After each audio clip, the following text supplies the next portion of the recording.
بسم الله الرحمن الرحيم والحمد لله رب العالمين والصلاة والسلام على رسولنا وحبيبنا محمد وعلى آله وأصحابه أجمعين. اللهم صل وسلم على سيدنا محمد.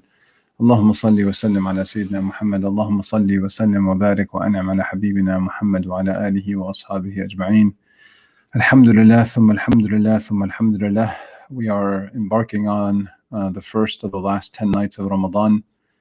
These are very special nights. This is a very special time. It's the most blessed nights of the year. We should all, and inshallah, Allah subhanahu wa ta'ala will guide us all to sacrifice as much as possible and to push as much as possible in these months.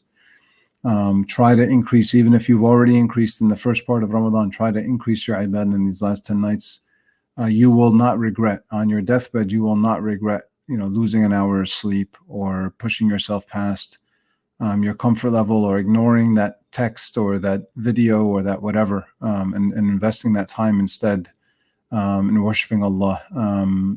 In these 10 nights, there's one night, Laylatul Qadr, that is better than 1,000 years, 1,000 months, and none of us really, or very few of us, will live to be long enough and worship Allah long enough to count for it. So really, this is the time to push. The Prophet ﷺ used to tighten his belt, as they used to say.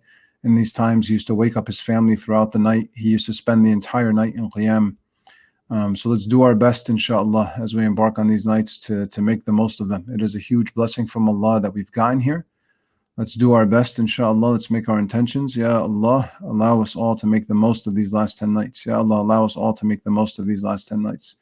Ya Allah, allow us all to witness Laylatul Qadr, inshallah. We're still spending a few extra moments with the name of Allah, Al-Qadr. And as I explained in the morning session, this name, the root of it, Qadara, can mean power and ability. It can mean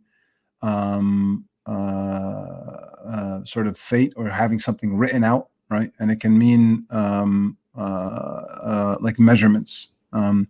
And so Allah subhanahu wa ta'ala is Al-Qadir, in that He can do everything, and He is the one who gives everything, and He is the one who is capable of everything. We also said Allah is Al-Qadir, meaning that nobody can withhold His will when He determines something. When He says for something to be, it will be. And we mentioned in the morning session that the way to live with this name is to find strength through Allah's strength. So you find confidence through Allah's strength. And I really wanted to spend tonight's session for a few moments elaborating on this idea, or just reminding us of it a little bit extra. We all pray to Allah sort of with an implicit understanding of Him as Al-Qadir. Like, so when we turn our hands to Allah subhanahu wa ta'ala and our hearts to Allah subhanahu wa ta'ala, we are praying to Him knowing that He is the one capable of giving us everything. But in our everyday, day-to-day lives, I think many of us fall into a sense of doubt, implicit, subconscious doubt about Allah subhanahu wa ta'ala's capabilities. I'll give you some very basic examples, right? If you are at the masjid later tonight, or at some time in these 10 nights, and someone asks you to give money, and you hear that Allah subhanahu wa ta'ala promises, and the Prophet sallallahu alaihi wasallam promises, that you will never lose money from giving it in sadaqah. You're not going to lose that money. You're going to find it back. You're going to get it in this world and the next. There are so many people hear that hadith and they don't genuinely believe it, meaning they really don't think that if I give this money, I'm going to get it back, because it just seems like a counterintuitive claim. Like, no, if I have $20 in my pocket and I give $20, I'm not going to get $20 back. But that is the promise of Allah, and Allah is Al-Qadiru ala kulli shay. If Allah says it, He can make it happen, and He does make it happen. It's not a coincidence that the same, whatever it is, dozen people, half a dozen people are the ones who carry our institutions every year. Part of that, I really believe, is that Allah subhanahu wa ta'ala puts barakah in those people's businesses and their monies and their work. So no matter how much they give, they get it back. And I have personally seen in our community in New Jersey, I know people who personally have, when the masjid needed, or when an institution needed money, they didn't have it. They actually did not have the money in their pocket, but they would promise it. And they would say, within a month, I'll get you 50,000 or whatever it was. And they would somehow bring it. And Allah will then increase them. And I would witness it with my own eyes as their own livelihoods and their businesses would increase. We, for example, we look upon the moral status of our country. And many of us might think to ourselves, there's no chance that we're ever going to turn this around. We may look at some of the political situations in the world today, some of them that have been ongoing for decades and decades and centuries of oppression. And we might think to ourselves, it's really never going to turn around. How could this ever turn around? Right? Those are implicit doubts in Allah's name Al-Qadir, because Allah is Al-Qadiru ala kulli shay. He can change conditions however and whenever He wants. And He told us in the Quran that He will change conditions when we change, and He will improve conditions when the time comes. And so, when you look through the life of the beloved Messenger sallallahu alaihi wasallam, it is wrought with his belief in Allah as Al-Qadir. All right. When you think about the fact that at the start of Mecca, it was him alone. I mean, he was alone in Ghar Hira. There was no one but him. Jibreel came and gave him the message sallallahu alaihi wasallam. And it took decades. It took a decade plus to get to maybe 100-something followers, and then he was exiled. He was chased out of Mecca. The only reason the Prophet ﷺ stayed optimistic was he knew Allah is qadir ala kulli shay. Allah can change people's hearts. When you think about the fact that they used to say about Umar ibn al-Khattab, or there's a statement when he first started to show signs that he was a little bit sympathetic to Muslims. One of the Muslims at the time commented that, Wallahi, the donkey of al-Khattab, the donkey of his father, will become a Muslim before Umar becomes a Muslim. Right? But the Prophet ﷺ made a dua to Allah, Ya Allah, give me ihad al-Umarain, give me one of the two Umars. And one of them was Umar al-Khattab. Give me one of them, Ya Allah, to Islam. And Allah turned that man's heart. One of the most antagonistic people in Mecca to Muhammad ﷺ became the champion, one of the main champions of Islam throughout the ages. Because Allah is Al-Qadiru ala kulli shay. He can take the staunchest disbeliever and make him a believer. Right? Allah subhanahu wa ta'ala, the Prophet ﷺ then is standing at Ta'if, and he's given the opportunity, after he's stoned out, he's given the opportunity to destroy that town. And he said, no, I hope that some of their children will become Muslims. And by the end of his life, that town had become Muslim, and their children to this day and age are still Muslim.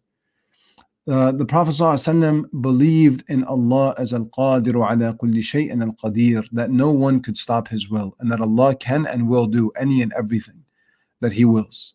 And so the point that I want to bring out of this is to live with Allah's name Al-Qadir is to have an endless wellspring of optimism in our hearts. That we are constantly optimistic that good will come, that good will come, that we will achieve, that we can do. We might have to keep retweaking our approach. We might have to improve and learn and change and grow. But Allah will bring good. As long as we keep pushing for good, Allah will bring good. In my personal life and in my community life and in my social life, Allah subhanahu wa ta'ala will bring good. I may be struggling. Maybe I failed that exam 6-7 times. I know several members of our community have tried to get into medical school or nursing school, and they have had difficult times. But you keep trying, and you know Allah is Al-Qadiru ala kulli shay. Allah will get me there, right? Or I'm going to shift. I'm going to go into this other career. Allah will give me success in my life if I just keep trying, right? Or maybe you've tried so many times to get married and it just hasn't worked out yet, right? Allah is Qadiru ala kulli shay. Allah can turn the conditions, and He can bring someone into your life, inshallah. Mu'min is an optimistic person. The Prophet ﷺ says, there are no bad omens in Islam, but he loves al-fa'l, he loves optimism. The Prophet ﷺ told us that optimism and having good thoughts of Allah subhanahu wa ta'ala is a form of ibadah. So when you feel a sense of despair and you say, no, Allah is al-Qadir, I'm going to be optimistic, that is an act of ibadah. That's a moment of worship. That's a moment of prayer. That's a moment of remembrance. That will count for you on the Day of Judgment. That's a hasanah. Right? the Prophet ﷺ tells us in the hadith that you can go through your life, and I'm going to paraphrase the hadith. You can go through your life and you can either be despairing all the time or you can be optimistic. But you should know that with optimism, you will find Allah. You will find Allah with the optimistic, and you will find shaitan with those who are in despair, because shaitan loves to make human beings despair because his hope is gone. He loves to make us despair. So to live with Allah's name Al-Qadir is to live with an endless wellspring of optimism and of hope. As long as I keep trying to do good as intelligently and wisely as I can, I'm going to keep trying to do good. I know and I believe Allah can bring good, no matter how long it seems to me that it takes for that good to come. And so, I hope and pray that Allah makes us from among the most optimistic of His ibad. I hope and pray that Allah subhanahu wa ta'ala makes us from among those who get to witness His miraculous qudra, His miraculous abilities. Because we really, if you're not looking for it, you won't find it. And I don't have the time to go into detail here, but if you're not looking for the miracles of Allah, you won't find them. And the miracles can be all around you. It could be someone in your family who was so far from Allah for so long, all of a sudden coming back. It could be someone who's been addicted to substances for so long, and then you think there's no hope for him. And then you realize one day you meet him again in the masjid and you realize, man, this guy completely changed his life around. If these aren't signs of Allah's miraculous qudra, I don't know what are. So may Allah make us from among those who see the qudra of Allah in our everyday lives, and those who believe in Allah as Al-Qadir wal-Qadir, and those who are endlessly optimistic in the good of Allah subhanahu wa ta'ala and Allah's ability to bring out good.